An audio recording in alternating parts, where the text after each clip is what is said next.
sa amin. Nasa farm. Ah? Nasa farm nila Andrew, 11 na windmills. 11? 52 to lahat eh. Saan? 57. Ito Oo. lahat na windmill, 57. Yung sa Pinas naman, medyo malapit-lapit kami sa windmill. Kasi sa Pilipinas. Sa Morong, alam mo yung Antipolo? Di ba yung windmill doon nasa Ilocos? Hindi, meron sa, meron sa malapit sa Manila, sa Morong. Meron din pala doon. Sa Pililya. Marami ako mga kaibigan dito. Meron din ako taga-Zamboanga na kaibigan. Oh? Marami mga Pilipino dito. Oh? Ang laki kaya ng community dito. Mga Pilipino?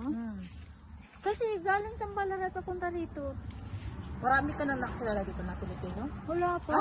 Dito ang dami. Wala. Dito? Lahat kahit sa ang panig ng Pilipinas. Oh? Merong Ilocano, Kapampangan, taga Manila, Oo. Cebu. Dito? Mindanao. Oo, marami dito. Oh? Ang Wala rin sa amin. Parang Wala rin sa 1,000, yeah, na Pilipino. Pilipino dito Wala. lang, dito sa southwest na to. Wala naman kasi. More than. Wala akong nakikilala dun sa Ballarat. Puro Amerika. Ay, puro Australiano. I-feel natin to para makita. Sige. Siyang, ano. Ito rin itong peach rin. Hindi na yata siya. Ikaw, tikman. Para Hindi. sa siya pangit yan eh. Hindi. Yung puno lang. Okay. Taa. Yan.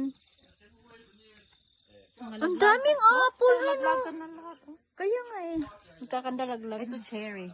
Tapos na yung ito ang season cherry niya. nito. Wala na siyang bunga. Pero cherry to. Ang galing. Di buto rin ito. Buto rin to. Galing naman. Puro apple. Hindi ito mga tanim yun. Apple. Ang init, no? Oo. Alam mo naman tayo, iba. Oh, dami. Oh, di ba?